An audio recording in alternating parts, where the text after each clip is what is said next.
Valentine's Thursday, February 14th. Some of you may be getting showered with flowers and chocolates or treated to a romantic dinner tonight, or maybe you're boycotting this day and hanging out with your single friends. Whatever your plans, we hope you have a great day, and thank you so much for taking an hour to learn more about why Manhattan Associates loves Sam. I'm Carrie Zenz, and alongside me here is Brittany Lager as well. We'll just be supporting the webinar throughout the hour as Angel and Stephanie share Sam and the Manhattan Associates courses created for them. Before we get started here, I just want to share a few housekeeping items. Your control panel. This is your control panel. You have two audio options, either through your telephone or through your mic and speakers of your computer. We are in listen-only mode today, so any questions that you have technically related or to the content of today's session, please submit them through your questions pane, and we'll be answering questions at the end of the hour. For your grab tab, it has the orange arrow at the top. You can collapse and expand your panel with that, and we'll also be using the raise hands feature. You see the blue circle icon with the yellow hand. We'll be using that today as well, and we'll be doing a few polls too, just to make you aware of that. For those of you who are on Twitter, if you want to share your thoughts or information from today's session, please use the hashtag #WeLoveSam. And today's webinar is being recorded, and a link to the recording and the presentation will be emailed out shortly following today's webinar. Now, a little bit about today's presenters. Angel Green is Senior Instructional Strategist here at Allen Interactions and works out of our Tampa-based studio. She was the instructional designer on the Manhattan Associates courses we will be looking at today. For a little background on Manhattan, they design and install software solutions that optimize supply chains, the delivery of goods across global supply networks. They serve customers in many industries, including retail, grocery, pharmaceuticals, third-party logistics, and more. We are thrilled to have Stephanie Crow from Manhattan here today sharing their experience with SAM. Stephanie Crow leads global learning and development for Manhattan. Her team is charged with engaging and enabling employees worldwide for peak performance in job roles from software developer to professional consultant, engagement leader to QA analyst, and client support technician. Her background is in leading business results-focused teams for growth-oriented learning challenges. Based in Atlanta, her team supports Manhattan's 2,300 employees across 11 offices worldwide, stretching from Bangalore to London, Shanghai to Melbourne, and employees staffed at remote client locations across the globe. So thank you so much, Stephanie, for being here with us and taking time away from your busy schedule. And with that, I'm going to turn things over to Angel and Stephanie. Great. Thank you so much, Gary, for that introduction. And happy Valentine's Day to everybody out there. I appreciate you taking some time out of your day today to join us. And we are thrilled to be able to share a success story for a course that we developed for Manhattan Associates, actually two of them using SAM. And of course, that today is Valentine's Day. We're going to be using it as an excuse to perhaps throw in some metaphors, even if they are just a bit hokey. So bear with us. Today we're going to be talking about a little bit of what it was like to start a new relationship, and that means leaving Addie for Sam. And from there we're going to move on and talk about that project kickoff meeting, or the Savvy Start, which really began the love story in the making. Next, we'll want to talk through what it's like to prototype and how those prototypes can help avoid heartbreak later by evaluating design early. And we'll also discuss what it means for a project team to fully open yourself and embrace SAM in an agile process. And last but not least, we're going to see what it's like now that the honeymoon is over and the courses are live on the LMS. And we will have some time at the end for a Q&A session. So that's what we're going to be talking to you about today. And thank you, Stephanie, so much for joining me today. And I want to start things off by asking for you to share a little bit with the audience about what you were looking for and why you came to Allen Interactions and what was really the need of the organization and the learner. Absolutely, be happy to. And good afternoon, everybody. Thanks for having me, Angel, and the whole Allen Interactions team. So when we called Allen Interactions, honestly, it was because we wanted to make a really big impact with an absolutely critical training challenge. I'm sure those on the phone and on the webinar have experienced some critical training challenges before. We, at Manhattan Associates, we are supply chain experts. So we need to consistently make supply chain people out of each and every one of our employees. So this was the challenge that we brought to Allen Interactions.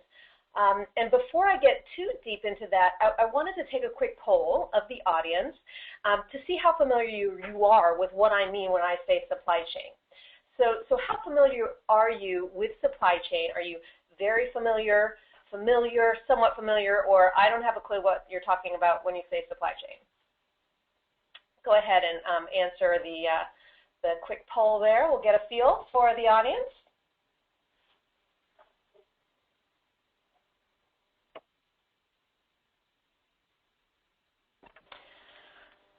Okay, it looks like we have a good amount of folks on the phone who are somewhat familiar, which is great, but we also have some folks who aren't as familiar.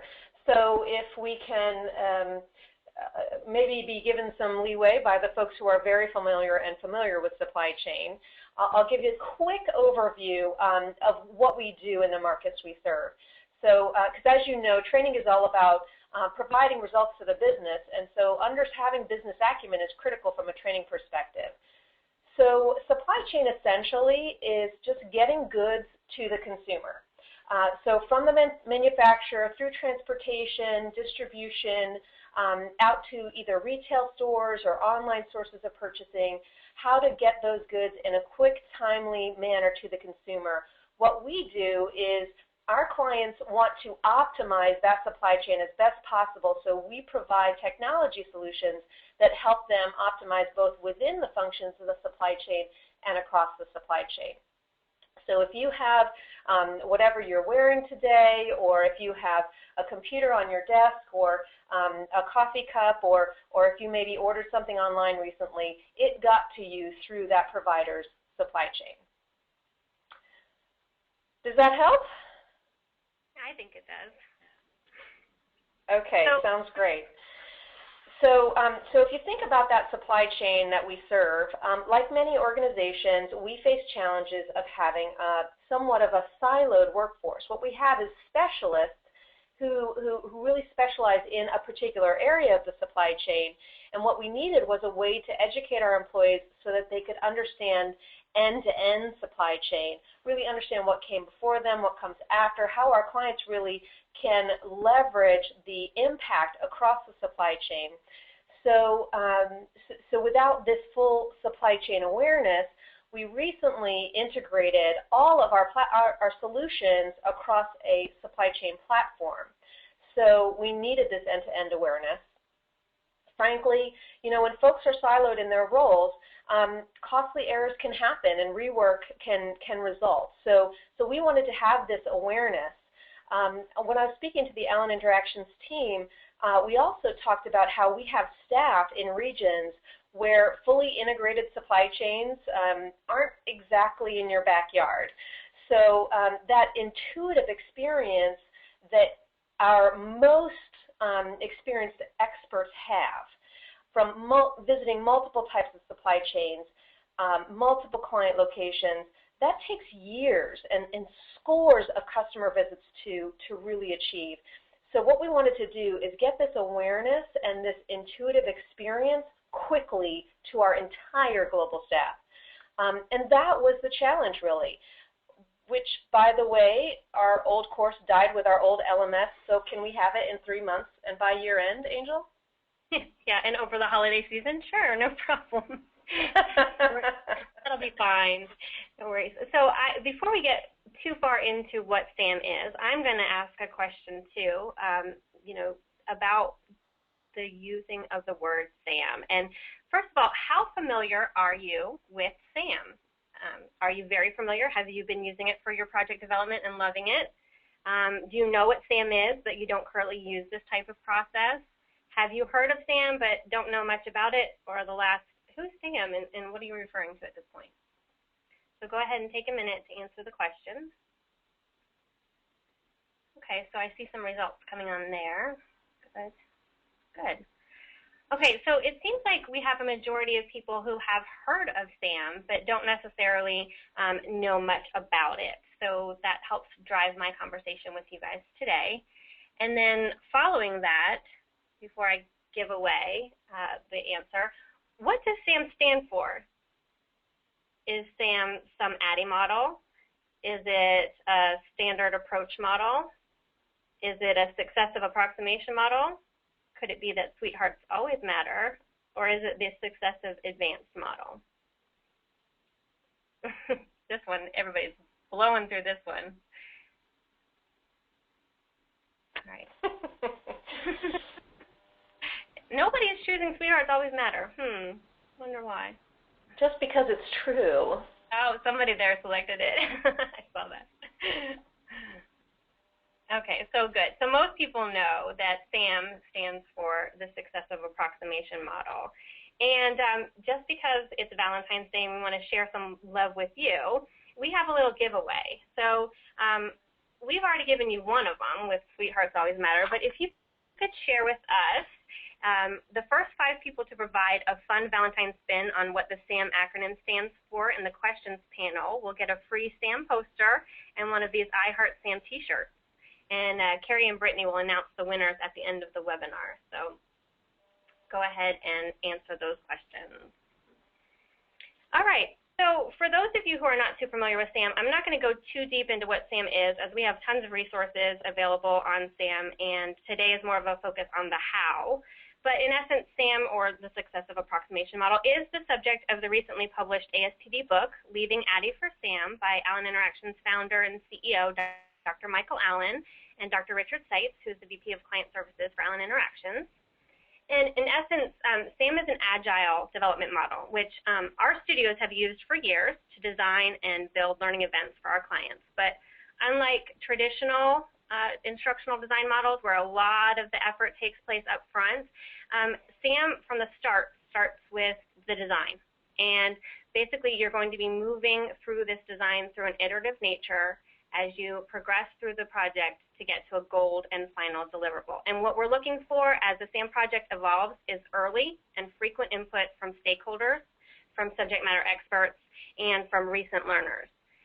You know, Stephanie, as we've been talking to the industry about SAM, we have at times had folks say that they don't really see how SAM is different from ADDIE, and they just don't kind of get it. So based on your experience recently, what's the difference? What do you find different between SAM and ADDIE?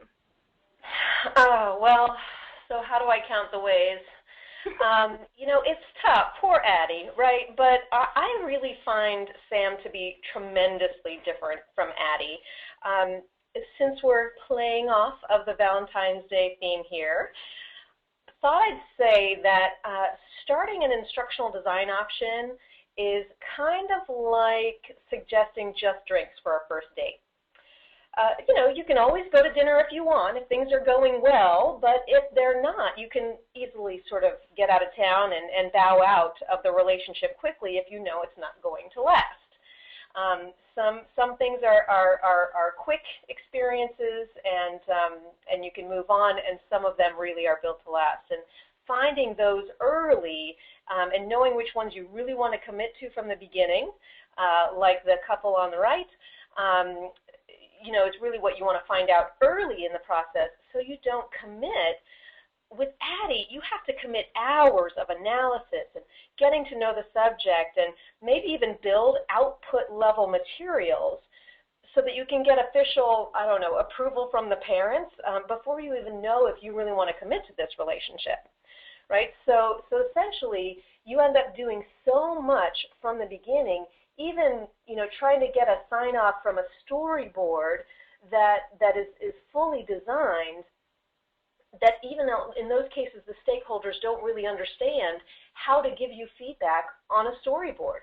We as instructional designers know what a storyboard is, but they don't necessarily know what exactly is the user experience here. I see an image or a screenshot or a description of something, but they can't really read into that how that's going to play out in the training environment.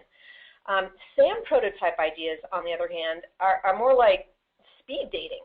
But if you don't like one, no harm, no foul, you haven't wasted any time, and you can move on, right?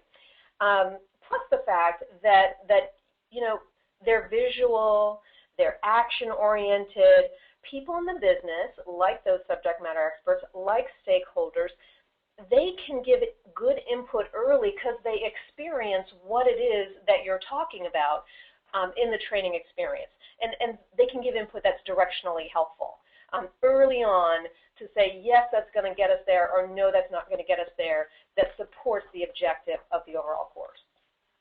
Stephanie, that is such a great analogy. I love the idea of speed dating, to throw out those ideas that don't necessarily make sense. That's so great. So, it really begins with this love story in the making, and I don't want to go too deep into our instructional beliefs, but I think it is good for us to share that we do have a set of beliefs that we hold to be the truth here at Allen Interactions, and your organization was looking for this foundational knowledge, and this, it's often thought of as like information sharing or data dumping. And what I loved about your project team is that they were open to listening to us and what we believe makes great learning. And so we refer to these as our instructional design principles, but the learning should be set in a realistic context. And, we're not talking about, Candyland metaphors, but a real learning environment. The learner should be given a challenge. They should participate in an activity to help meet that challenge, and they should be given realistic consequences or feedback based on their decisions. And so that's what we call our CCAF, or Context Challenge Activity Feedback. And through that, like any great relationship, it's a combination of forces that creates such a great result. And so we have a formula that sums up this success factor, and that is meaningful, memorable, and motivational learning can only be achieved when we multiply our process, which is SAM, with our instructional design principles, and then multiply that with a great partner team like the one that you were able to put together, Stephanie. And one thing I know that we struggle with often as instructional designers, and that's getting that project team involved and motivated and there with us. And SME availability always comes up, and I'm hoping that you can share with the audience what it was that you did and how did you get that team to commit to the project the way that you did. Well, I think you're right. I think instructional designers do have the challenge with finding and getting that perfect subject matter expert. They so often search for that prince or knight in shining armor that's going to gallop in on a horse and sweep them off their feet, ride off into the sunset, and make this perfect course for them and always be available. Well, so then, after they choose this prince or knight, they wind up heartbroken when the SME doesn't return their calls or emails. And I won't ask a poll because I know it's happened to everyone in this audience, but how many people have had trouble with a SME not returning their calls or emails?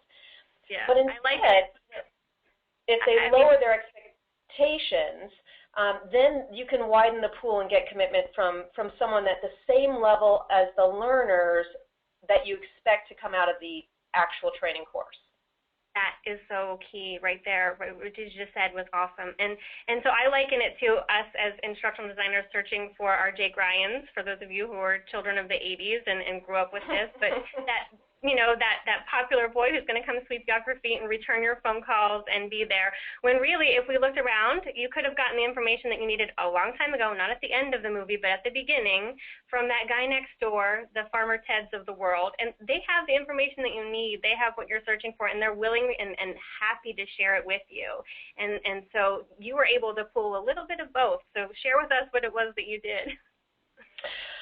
Well, absolutely. And part of it was that we had this critical ROI of the project, and that absolutely turned the heads of everybody. We gave a great impetus, a great business outcome. This will be a fantastic project. It's going to make a great impact on the business. But, Angel, you do know we did have a prince or two on our team, I will admit. Yes. We actually did even have the guy who wrote the book on supply chain, and I actually mean that literally. He is a published author, but we didn't have him all the time. We didn't have him constantly, and our learning advisors from the business made sure, and they made the commitment to us, that we would get what we needed and keep it moving even when they didn't know all the answers, right? And so we had a lot of sort of partial subject matter expertise on the team that we could fill in those blanks when we didn't have our prince in the room, and or princes, I should say. So, you know, filling in those blanks sometimes with relationships, you just need to figure out a way to make it work.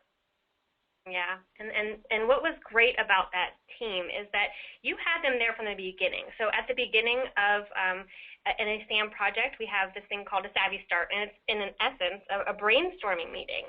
And so in SAM, the project kicks off with a Savvy Start, and for each of the courses that we built, we had a separate Savvy Start with the Manhattan Associates teams.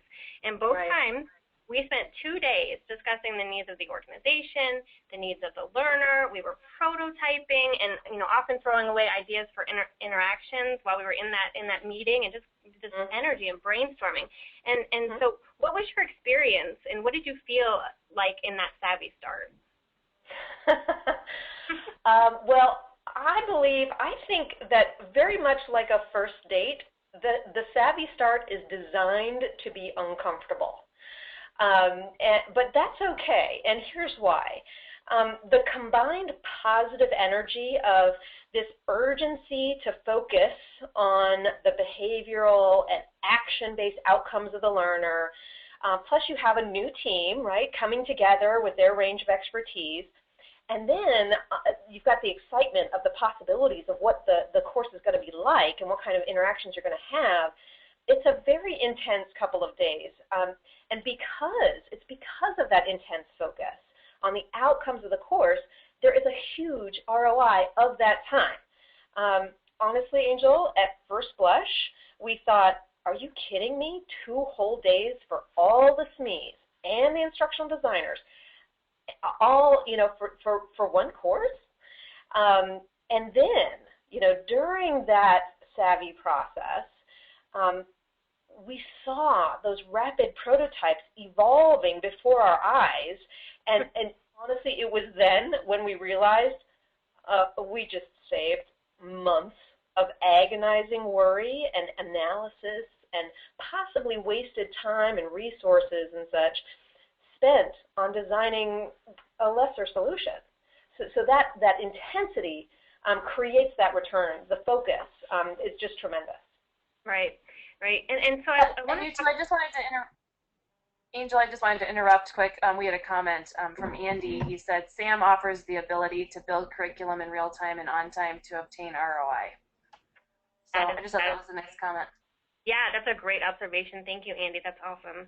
And I want to kind of level set what we mean by prototype. So I've mentioned it a couple times. You've mentioned it a couple times, Stephanie. But what it is that we mean by prototypes, and I'm actually going to launch the prototypes that we had from this course. But prototypes are, in essence, a rough, and I mean very rough, visual and functional example of what the intent of an interaction is to be. And I understand that's a pretty broad definition, and we often tell our clients that prototypes are ugly for a reason. You know, we don't use color because we don't want to focus on the color of the shirt or that doesn't match our brand. We also don't use words, real words. Often we'll use things like blah, blah, blah, or yada, yada, yada, or we might throw in some humor every now and then. But what we want to do is demonstrate what is that challenge, what is the activity, what is the consequence that the learner will experience in the interaction. And you can build prototypes in anything, really. You can build them in PowerPoint, in Flash, in Storyline, in ZebraZaps. We had prototypes that we had flip charted and whiteboarded, so it doesn't necessarily need to be some, you know, elaborate thing. It's, you know, Stephanie, you're a testament. We had them all over the wall. We threw them away. We had, you know, flip charts everywhere. So I'm going to pull up the prototype, and if while I do that, you want to kind of talk through what we did in those meetings. Yeah, I mean, essentially, we were surrounded by whiteboards, and we would say, what are we trying to have the learner experience? What challenge would exemplify this outcome? And we would just sort of draw it out, you know, stick figures or arrows, and this, and then this, and then this, and will that really do what we're trying to achieve? So we'd spend a little time going down that road, but if it didn't work, we'd scrap it and move on to the next one. Right. Okay, so I have a prototype pulled up now, and this was from our distribution center course. And in essence, what we wanted to do and challenge the learners to do here was to put away boxes. And so these boxes would be dropped off by a truck. And we wanted to demonstrate that by using tools and the technology, like these radio frequency scanners, that it helps makes the work a lot easier. And so here we have our little scene set up. And as the boxes come in, I'm going to just try to guess based on something that I'm reading here where this needs to go. And I'm going to choose this Florax here. And then I'm going to get some feedback or some consequence from that. So, uh-oh, I misplaced the package. Do I want to try that again? Maybe you want to use this RF scanner. So this time, when it comes on screen here for you, now I can go here and I can grab the scanner and I'm going to scan the box. And it's going to tell me specifically where I need to send this package. So I need to send this to bulk storage, right? And so I get some feedback there. Hey, that was a lot easier. Now let's see if you can keep it going. So we have kind of a gamey feel here. We're going to try to do a goal of 20 in a minute, and it's going to come out. And we're going to scan the boxes as they come out, and it's going to tell us where they need to go as they come out. And this prototype is actually on our website. There's a video of it, so you can take a look at it again at some point. But you can see that it's kind of fun and playful, and we get some feedback based on that. So, so that's an example of a prototype. And because this idea of prototyping might be something that's not necessarily familiar, I'd like for you guys out there to raise your hand if you want to see another one of the prototypes that we built for this course, or if you feel satisfied that you know what a prototype is and we can move on. So just go ahead and raise your hands if you want to see another one. Okay. Looks like we have a number of people that want to see another one, so that's fine. I'll go ahead and launch the second one that we have here.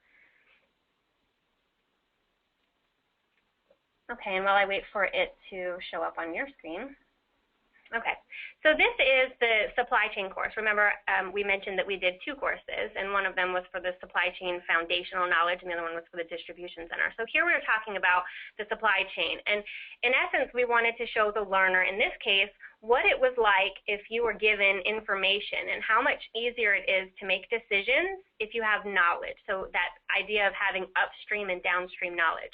So notice here that the text on screen is nothing of value, right? There's some sort of historical information, and I'm asked to make a decision about, how many I'm going to order. And so I'm going to submit it. And I say, well, wait a minute, what if I was to give you a little bit more information? What might that do? How might you adjust your order? So I might say, well, you know what, based on some information, I'm going to up my order a little bit. I'm going to type that in there, and I'm going to click submit. Well, I'm given feedback. Uh-oh, here's some real-life consequences, whatever it is. You didn't order enough. There's a sellout in your store. Now nobody has their, Xbox that they need for Christmas. And now we get to try it again.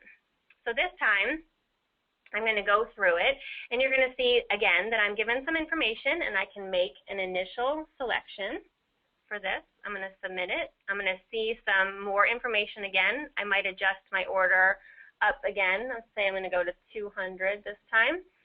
I'm going to submit, and then, well, wait a minute. What if we provided even more information, right? So what if you were able to see upstream and downstream in this supply chain, what it is that we're looking for in terms of information? And, okay, now this time I'm going to really up my order because I see that there's a heavy demand for it.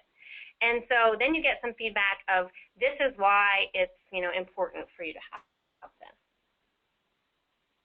Stephanie, any? You notice in this prototype, we're not giving all the context around the situation, but we're asking somebody to make a decision.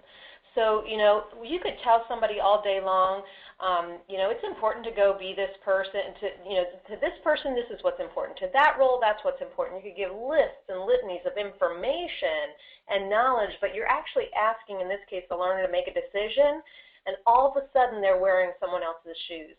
And that creates ahas, and ahas stick, right? So the next time they actually want to make a predictive or intuitive decision across the supply chain, they realize, look, there are other roles important here. So that's and we could do that with the prototype without building some huge design fully developed before we had kind of gotten there. Right. Right.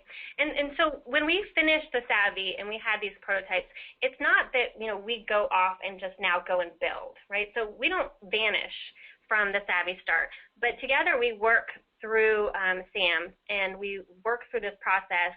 And a lot of times people think that because it's an agile process that somehow it's a chaotic process, or that it's lacking structure or a project plan, and nothing could be further from the truth. In fact, in the book, chapter 12 is dedicated to project planning, and there are something like 22 pages of a sample project plan. And so for our courses, I'm going to share with you some of the dates that we had as it moves through the iterative cycle. So you can see here that we started with the Savvy Start. And there they are. So I'm going to wait for them to show up for you guys. But the Savvy Start for the supply chain happened in October 11th through the 12th, and then the distribution center was on the 29th or 30th. And then we went back, and what we do is when we come back from a Savvy Start is we put together a Savvy summary document. And in essence, the Savvy summary document gives a high-level overview of what it was that we talked about in the meeting, and has some links to these prototypes that we had created. It also puts together some project planning, so this initial project plan.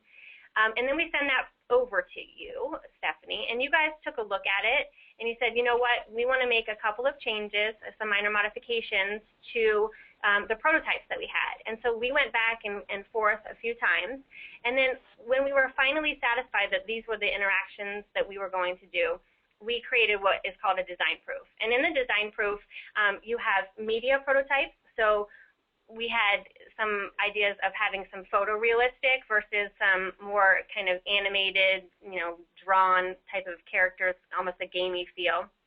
Right. We had menu options, we had objectives and treatments, and how we were going to treat and handle the content that we needed to handle. We had some initial content gathering information there. And when we were satisfied with all of that, we said, is this what you want us to go and build? And the dates here, October 29th for the supply chain to the distribution center, and then notice the dates for Alpha. So we're not talking about a very long time, right? So we're talking for supply chain, let's just take that for example, from October 29th to November 15th for Alpha.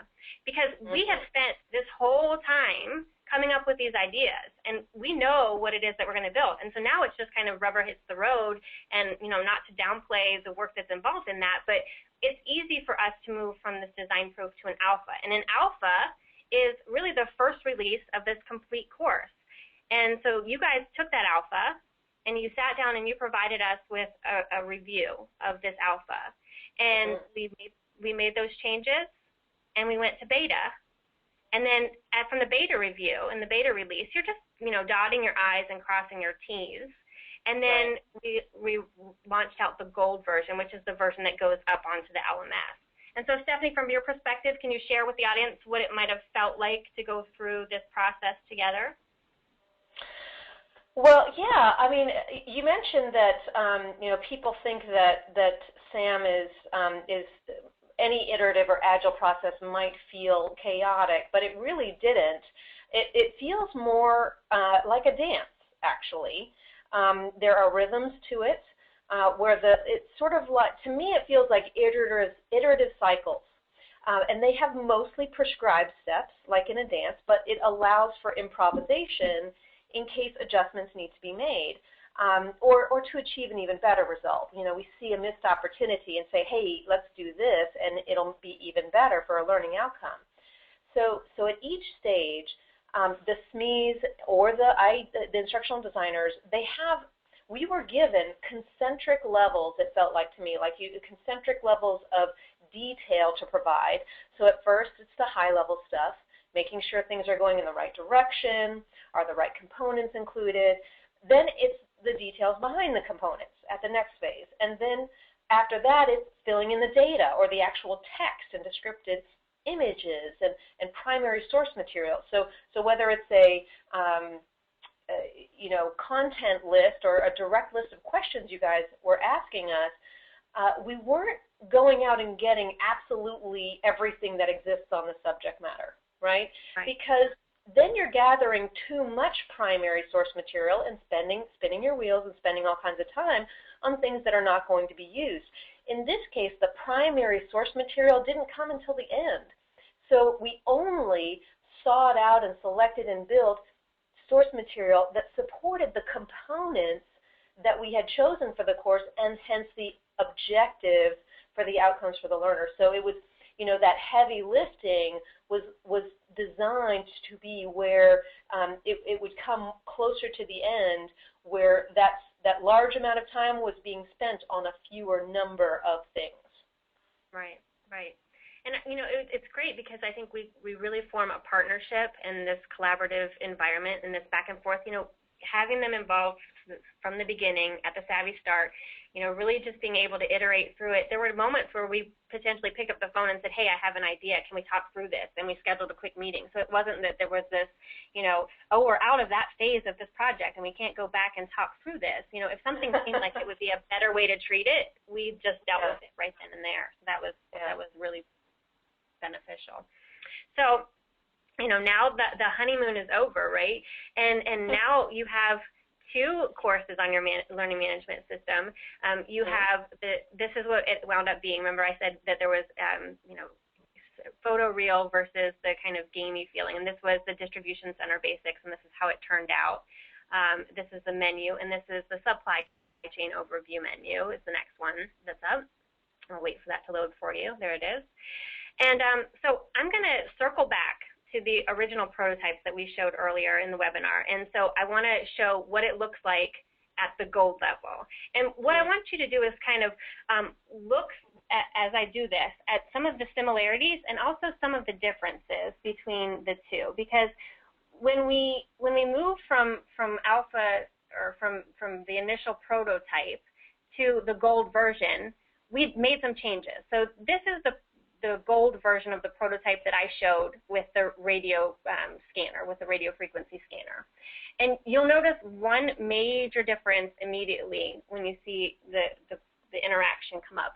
And that is that there's this list that I need to go through. So you see I'm being timed, and there's this list that I have to go through to try to find where I need to place this. And oh my goodness, I'm getting nervous now because, okay, I know my time is going and I have to pay attention and try to do this at the same time.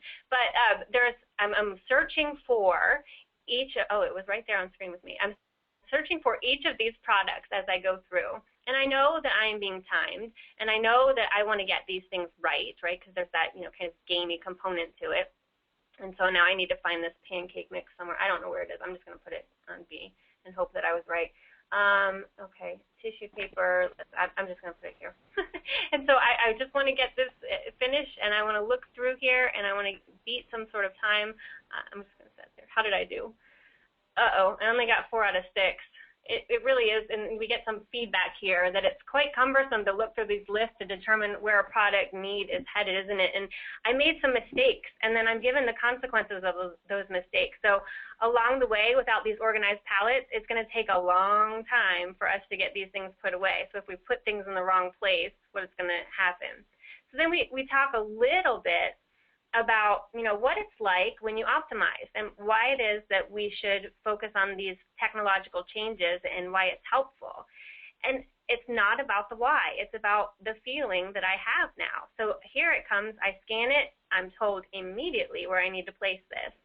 And I can go through and I can rather quickly and very easily see how much easier this is than going through that list. And I am feeling a sense of empathy for the work that might have had to have been done without the radio scanner, because I'm like, oh my goodness, this is so much easier that this scanner just tells me exactly where I need to place these items. And let's see how I did this time. I'm given feedback. So this time I'm saying I scored 6 out of 6. I beat my time. And it was much easier for us to use this radio frequency scanner. And so that was the feeling that we wanted to create. Right, Stephanie? Yeah, and it's that connection between the real live environment of the distribution center. How many software technicians do you know that have spent time on an unloading dock, but now they know what it feels like? Right, right. And, I know it's only been a few short weeks since that course went live, and I'm hoping that maybe you've been able to get some early feedback from potentially the learners or people in the organizations who have started to take the courses. Well, actually, Carrie and I have a surprise for you, Angel. Oh. I thought you might be interested, so I brought a few love letters from the learners. You know, as you mentioned, these are even unsolicited, and I just wanted to share some of these with you. Let's see, what do I have here? Here's one. Okay, so this one is from India with love. I really liked the way the DC Basics class training has been created. It has a very practical feel to it, and that, I think, was the biggest draw for me. The question and answer interactive nature, along with laying it out end to end, made it very interesting. In fact, after that, I have been in there, meaning our learning management system, more often the past week or so, trying to dig up other courses on similar lines. So, unfortunately, Angel, now we've raised the bar, and they want more of these. Okay. Personally, he continues, I am very kicked about the new template content used for these offerings. So that's fantastic. Let's see, here's another one from a client support expert.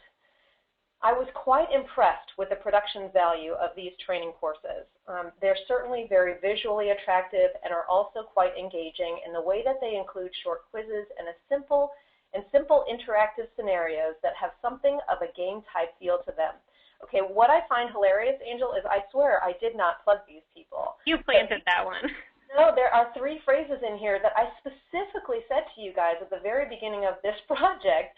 I said high production value, I said I want them to be visual or visually attractive, and I also said think gaming, you know, think game type stuff.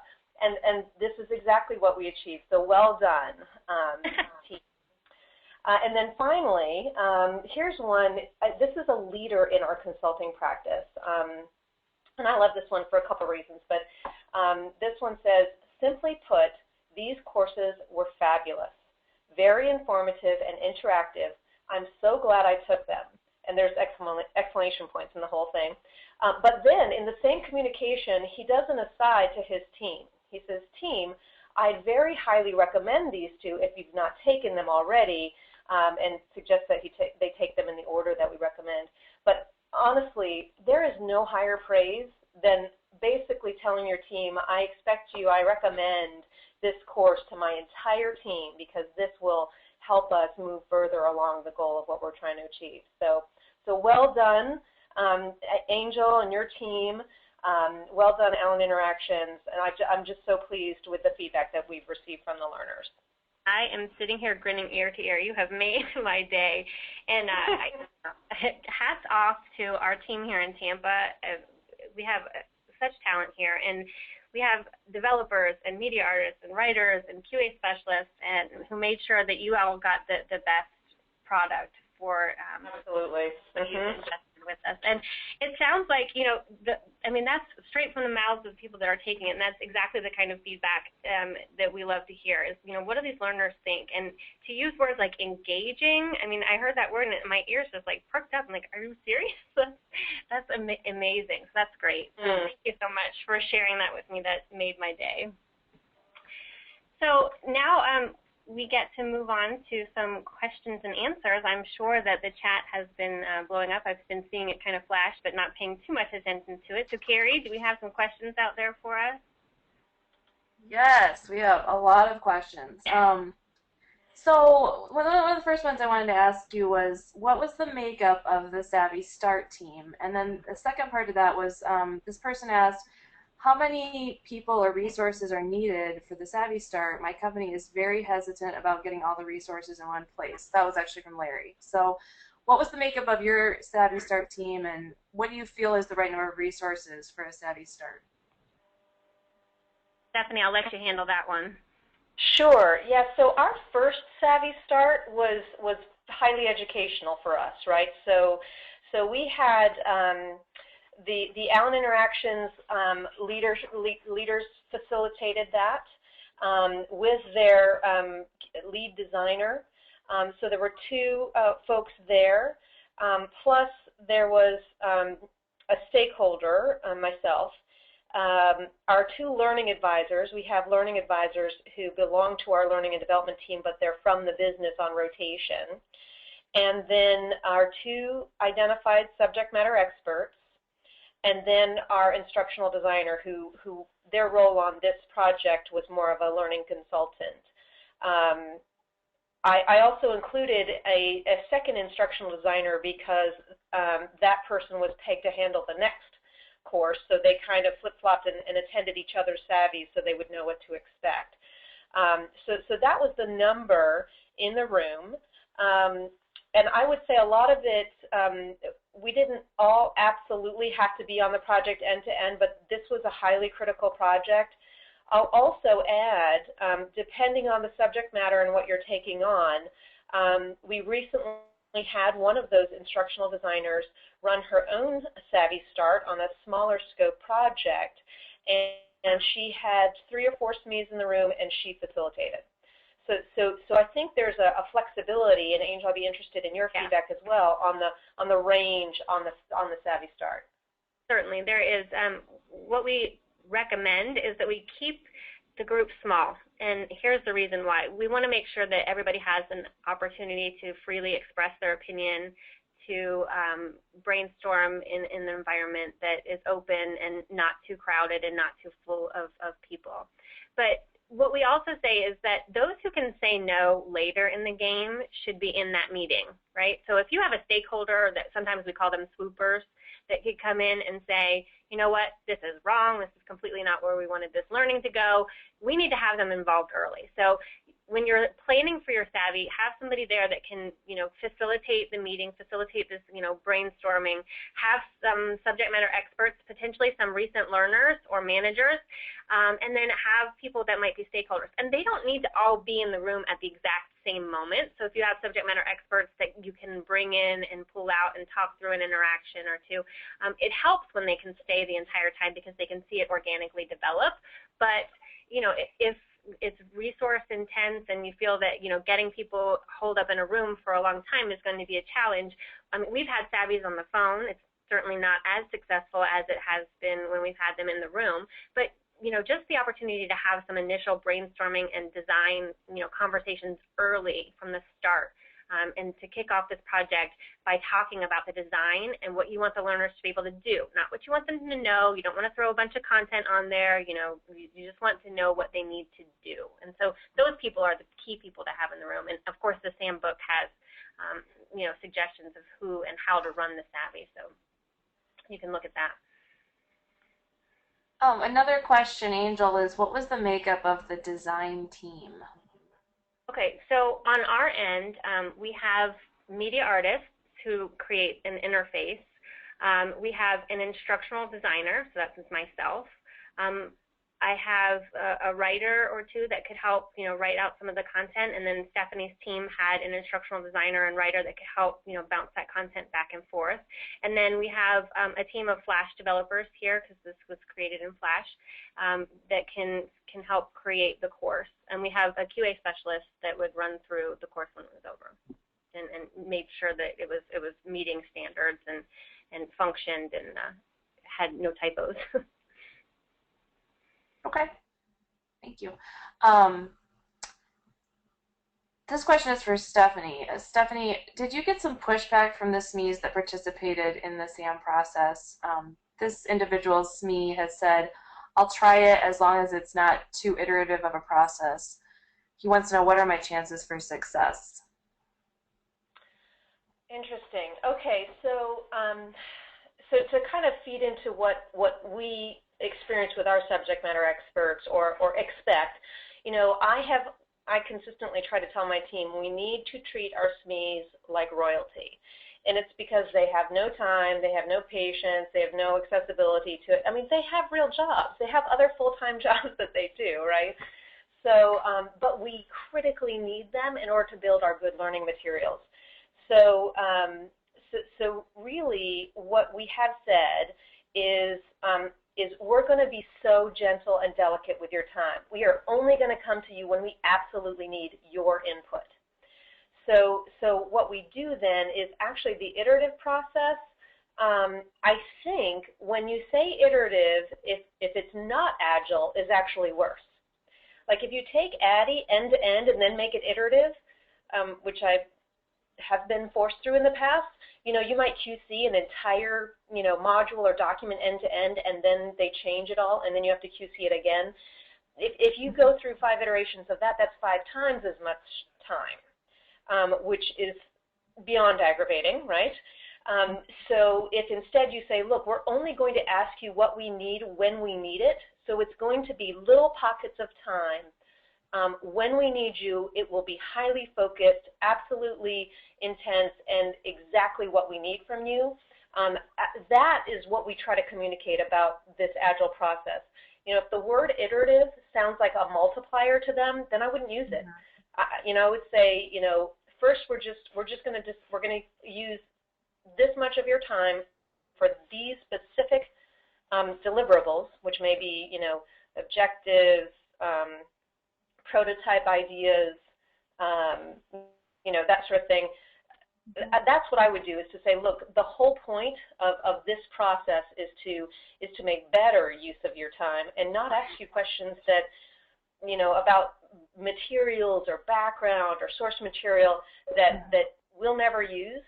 And I just think that, you know, sometimes SMEs think, well, it'll be easier if I just hand over everything I've got on the subject. And sure, it's easier, but it's not effective.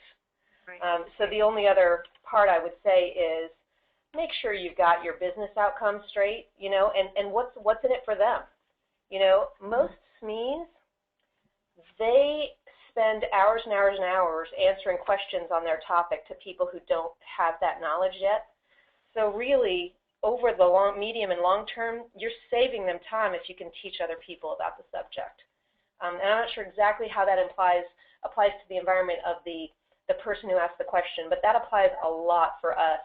Is you know, people may be answering a lot of questions when, you know what, if we just share this knowledge in an effective way, then we've actually just completely changed your life in a good way.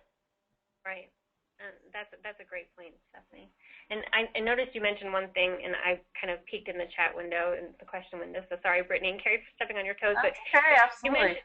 You mentioned documentation, and we had questions out there about what kind of documentation is provided if you have to go through compliance or regulatory. And so what we recommend is a content grid, and sometimes the content grid is a Word document, but it would be what is on screen is in a Word document so that you can see it and you can submit it for regulatory approval. So we have successfully done, you know, very highly regulated environments where we've done courses in where literally every single page of a content grid and every word that is on the screen has to be approved by legal and signed off on, and have signed it and faxed it and, you know, followed all those processes. So just because you're using SAM doesn't mean that, and you don't use storyboards, doesn't mean that there isn't something that regulatory can approve. They can see the actual, you know, object on screen, and then you can also have content grids, and the book does talk through what a content grid would look like. So there is documentation on that. Another question asked was, thank you on that, Angel. Another question that was asked was, if learners were involved, the end user was involved during the design phase. Yeah, that was an interesting question. I saw that one too. So we didn't actually involve end users at the prototype phase. We asked our learning advisors to be the representatives of their audiences, and we have learning advisors from the different departments in different regions. But we did do it. I think it was either at alpha or beta. I think in one case we didn't get it to them until beta, and we were a little nervous. But I think we got alpha to people in different regions, to people in different roles, because we really wanted their feedback on, you know, does this help? Is this hitting the mark? So we didn't like pull in people who weren't cross supply chain experts. But interestingly, one of our learning advisors is one of those folks who knows a ton about his area of expertise, but not across the supply chain. And so as a result, he was able to say, to say, yeah, that works for me. So because it was such a wide arching audience, we kind of had one on there anyway. We involved them, and I don't know if Angel that's best practice or not, but we involved them at the alpha stage. Right. So we generally would recommend to have, some learners or recent learners or people in the roles from the start, so in the meeting. But, you had those resources available to you, in the terms of who we had on the project team to begin with. But we've had Savvy Starts where we literally have had, pulled in for a couple of hours or, half of a day, some recent learners. We've also had the opportunity to potentially go on site and look and see and feel what it is that these recent learners are asked to do. So sometimes that doesn't happen in the Savvy. That happens, a little bit afterward, or it happens, potentially even, before, that we can kind of get an experience of what's going on in their world, so that, we're not out here trying to create realistic context when we have no idea what it's like to be on the side of a road when cars are going by you at 60 miles per hour. Right, and honestly, Angel, one of the interesting things about this question is that conceptually it sounds like a lot of people, but when you start naming names of people to participate in the project, you realize that certain people can play multiple roles. So a good example is my instructional designers did not have background in distribution centers. So they also were learners. Right, so like you can kind of say these are the characteristics of the role that needs to be played, and find out that a person can actually serve multiple roles. Right. Okay, great. There were several questions on the prototypes when you were going through those, Angel. One question was, how long did those take to create? And that, just to clarify, that those were created during the Savvy Start. Yeah, so those, we recommend that prototypes should take about an hour to create, and so sometimes that takes even less. And Stephanie can be our witness that they were created during the initial Savvy Start meeting. So those prototypes were done on site, the ones that you saw. We might have refined them after we came back after the Savvy Start and just kind of changed things out a little bit to iterate through them to become more functional and to have more of the broader appeal. But, Stephanie, you saw the boats move on screen, right? When Dave absolutely.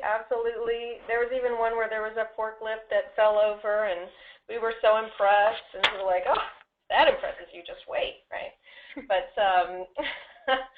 it's just, some of those things also, though, were on whiteboards, right? And we took pictures and made sure we captured them. So, but definitely a lot of that happened like day of. Yeah. Okay. There's been a few questions about, how can I or can I implement SAM if I'm a small team or I'm a one-person team? And my answer to that is, if in the book, Leaving Yeti for SAM, there is another version of SAM. The one that you've been seeing today is SAM 2, but the simplified version, SAM 1, is detailed out in the book, and that's what's recommended for teams that are working, smaller size teams. It's a more simplified version. But yeah, SAM absolutely can work for you if you are on a smaller team. And then one last question for you, Stephanie, is, are you measuring the success of this? And if you want to just give any information about that briefly. Yeah, absolutely. I saw some of those come across too. In fact, somebody said, did you set up a measure for the outcomes in advance? And I cheekily responded, of course we did. How else would we get the project approved? But I didn't mean it, in a cheeky way. But essentially, we have, as I mentioned, when people are making siloed-based decisions versus supply chain-based decisions, or decisions without context, what happens is exactly like SAM and exactly like Agile, is they make it without context.